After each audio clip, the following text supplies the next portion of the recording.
മലയാളി പ്രേക്ഷകർക്ക് ഏറ്റവും ഇഷ്ടപ്പെട്ട ആശ അരവിന്ദാണ് ഇന്ന് നമ്മളോടൊപ്പം ഉള്ളത്. അതും നമ്മുടെ ഒരു പുതിയ മൂവി ഓഗസ്റ്റ് 1 റിലീസാവുകയാണ്. അപ്പോൾ രാജകന്യക നമ്മൾ ഒത്തിരിയധികം വ്യത്യസ്തമായിട്ട് മലയാള സിനിമയിൽ വളരെ വ്യത്യസ്തമായിട്ടുള്ളൊരു സിനിമയുടെ കഥ പറയാനാണ്, അല്ലെങ്കിൽ ആ സിനിമയുടെ കൂടുതൽ വിശേഷങ്ങൾ നമ്മളോട് പറയാൻ വേണ്ടിയാണ് ആശ അരവിന്ദ് ഇപ്പം നമ്മളോടൊപ്പം ഉള്ളത്. സ്വാഗതം. Thank you. നമ്മൾ ഈ സിനിമയെക്കുറിച്ച് കേട്ടപ്പോഴേ നമ്മുടെ ഉള്ളിൽ വന്നത് മറ്റ് കൊമേഴ്ഷ്യൽ സിനിമകളിൽ നിന്ന് വ്യത്യസ്തമായിട്ട് ഈ സിനിമയ്ക്ക് കുറച്ച് മൂല്യങ്ങൾ, കുറച്ച് സ്നേഹത്തിൻ്റെയൊക്കെ ഒരു കഥ പറയാനുണ്ടെന്ന്. അപ്പോൾ ആശ അരവിന്ദിനെ സംബന്ധിച്ചിടത്തോളം ഫാമിലിയിലാണെങ്കിലും ഒരു അമ്മയാണ്. ഈ സിനിമയിൽ വന്നപ്പോഴും നമ്മൾ കേട്ടു അതേ ഒരു റോളാണ് വന്നിരിക്കുന്നതെന്ന്. ഈ സിനിമ എങ്ങനെയാണ്, ഇതിൻ്റെ ഒരു എക്സ്പീരിയൻസ് എങ്ങനെയാണ്, ഇതിലൊരു റോള് എങ്ങനെയാണ്, അമ്മയുടെ ഒരു റോളല്ലേ ചെയ്യുന്നത്? അതെ, ഇതിനകത്ത് എൻ്റെ മോൾക്ക് 10-16 വയസ്സുണ്ട്. ഇതിനകത്ത് കുട്ടിക്ക് 10 ഇയേഴ്സൊക്കെ ഉള്ളൂ. കുറച്ച് യങ്ങായിട്ടുള്ളൊരു മോളാണ്. ആ കുട്ടിയുടെ അമ്മയായിട്ടാണ് ഞാൻ അഭിനയിക്കുന്നത്. ഇതിനകത്ത് ഞാൻ പറഞ്ഞ പോലെ തന്നെ ഈ അമ്മ മകൾക്കൊരു സ്നേഹബന്ധത്തിൻ്റെ ഭയങ്കര പ്രാധാന്യമുണ്ട്.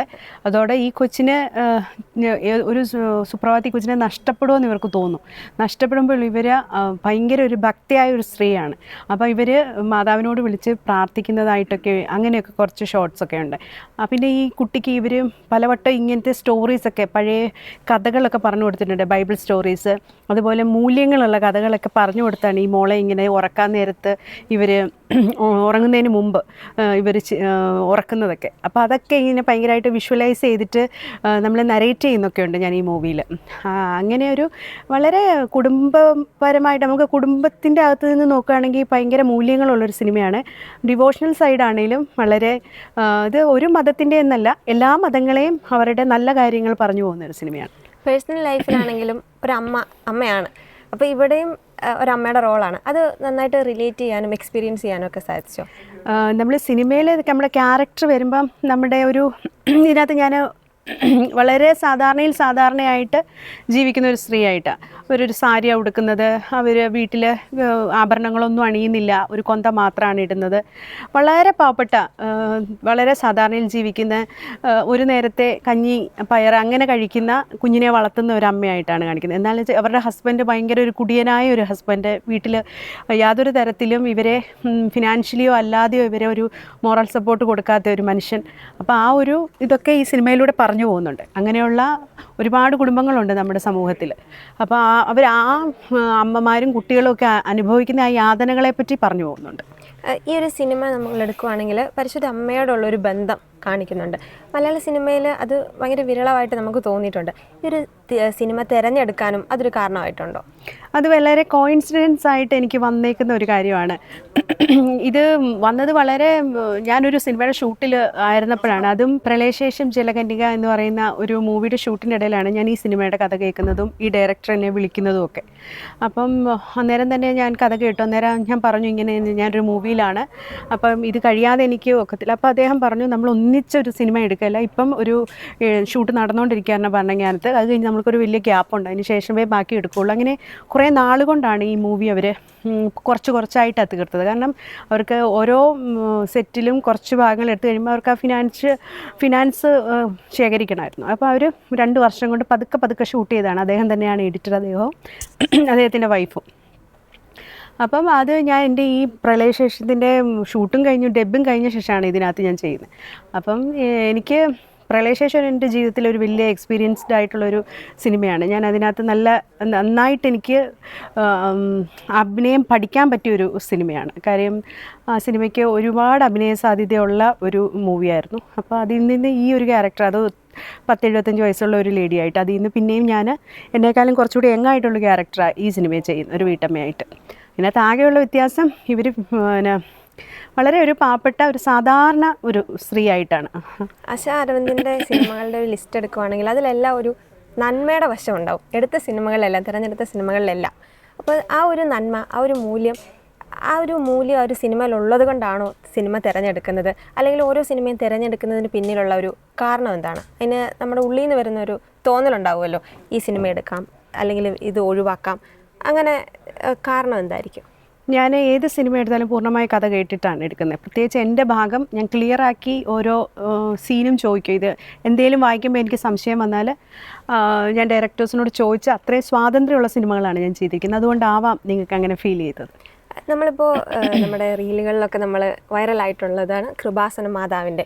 അപ്പോൾ ആ ഒരു മാതാവിൻ്റെ ഭക്തി, സിനിമയിലെ മാതാവിൻ്റെ ഒരു മാതാവിൻ്റെ സിനിമ വരുന്നു, അതൊക്കെ ഒന്ന് റിലേറ്റ് ചെയ്യാൻ പറ്റിയിട്ടുണ്ടോ?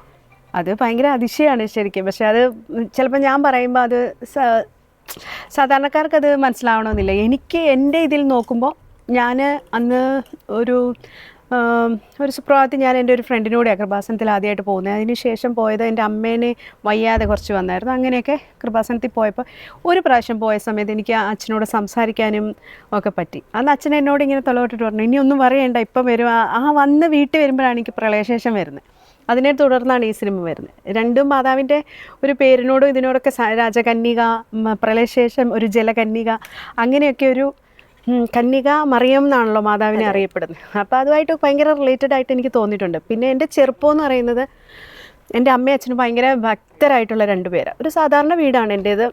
എങ്കിൽ പോലും ഞങ്ങളെ അവധിയൊക്കെ കിട്ടുമ്പം എപ്പോഴും ക്രിസ്ത്യൻ ധ്യാനം, ഡിവൈൻ ധ്യാനം ഇങ്ങനെയൊക്കെ പറഞ്ഞ് ഞങ്ങളെ വിടുമായിരുന്നു.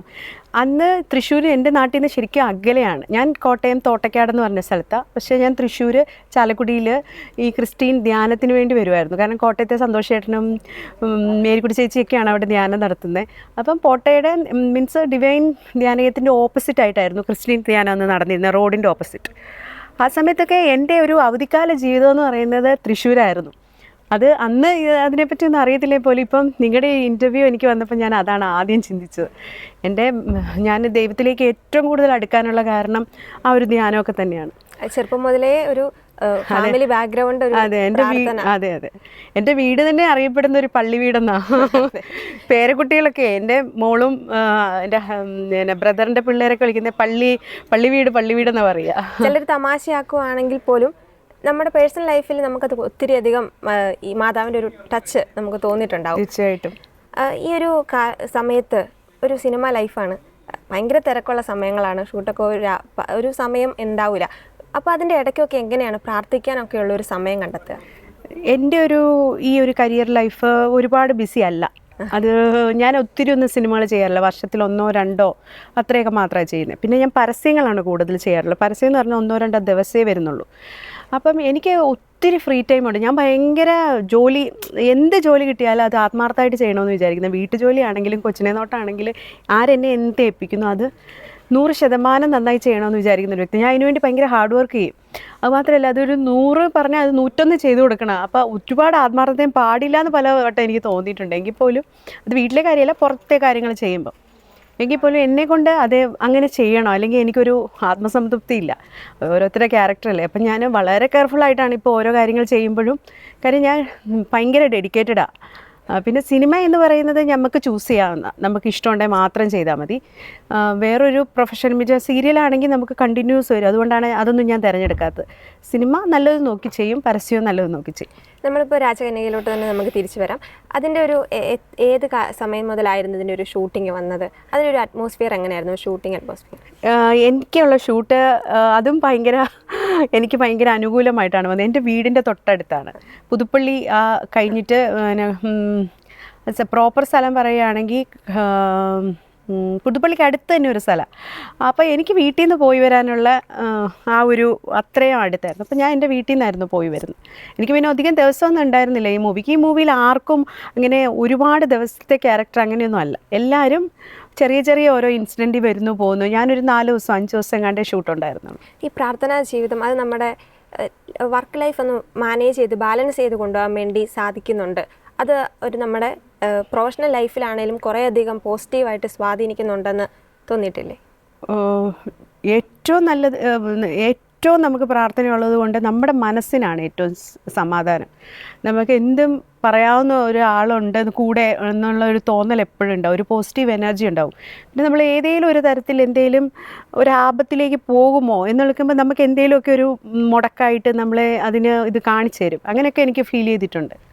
എന്താണെങ്കിലും നമ്മുടെ രാജകന്യക വൻ വിജയമാവട്ടെ. ഓഗസ്റ്റ് 1 ഞങ്ങളെല്ലാവരും തിയേറ്ററിലുണ്ടാവും. എല്ലാവിധ ആശംസകളും. Thank you. തിരിച്ച് നിങ്ങൾക്കും എല്ലാവിധ ആശംസകളും.